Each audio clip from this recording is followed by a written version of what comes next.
The moment her leather-gloved fingers snagged the collar of his faded shirt and tore it open, the entire bar went silent.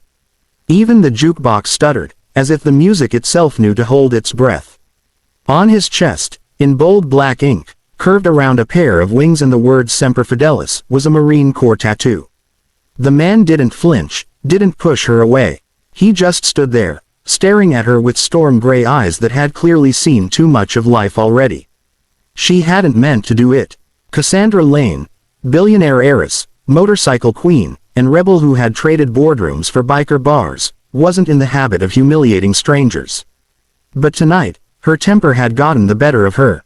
A group of rowdy men had crowded around her table, trying to intimidate her because of who she was, a woman riding solo on a bike worth more than their pickup trucks combined. She'd shoved back, thrown words sharper than any knife, and in the chaos, she'd grabbed the closest shirt to prove she wasn't scared. Only, it wasn't just any shirt. It belonged to Jack Rourke, a single father, former Marine, and the quiet kind of man who carried his pain like a weight chained to his soul. The bar froze not because of Cassandra's boldness, but because Jack's tattoo told a story. Everyone respected it, everyone knew what it meant. Silence fell heavy. Cassandra blinked, realizing what she'd done, and for once, the usually fearless woman felt small. Jack picked up the scraps of his shirt and draped them over his son's small shoulders. The boy, maybe 8 years old, had been sitting silently at the end of the bar, sipping root beer and coloring in a worn notebook. "It's all right, buddy," Jack said softly, as if shielding him from more than just embarrassment. His calm tone, his gentleness, struck Cassandra harder than any insult could have. She followed him outside after he paid the bill with quiet dignity. "I didn't know," she called, guilt in her voice. He didn't stop walking until his son was buckled into the truck.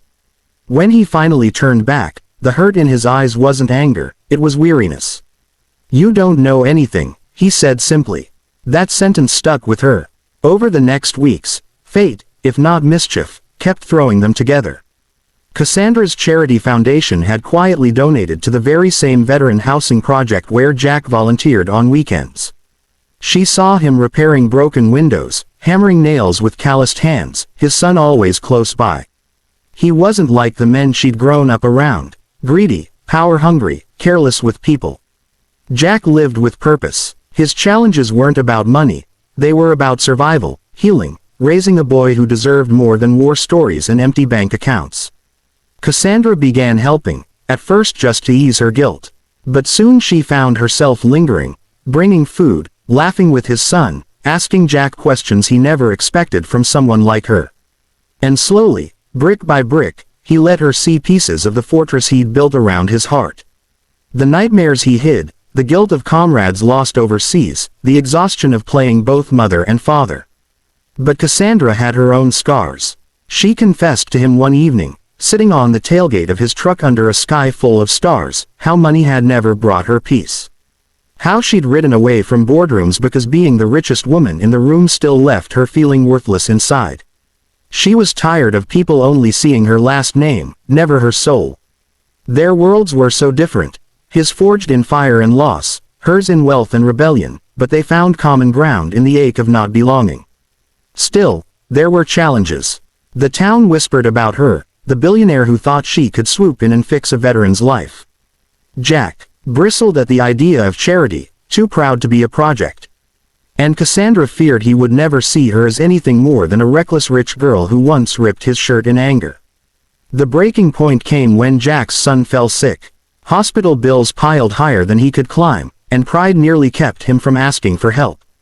Cassandra showed up at the hospital anyway, not with money, but with presence.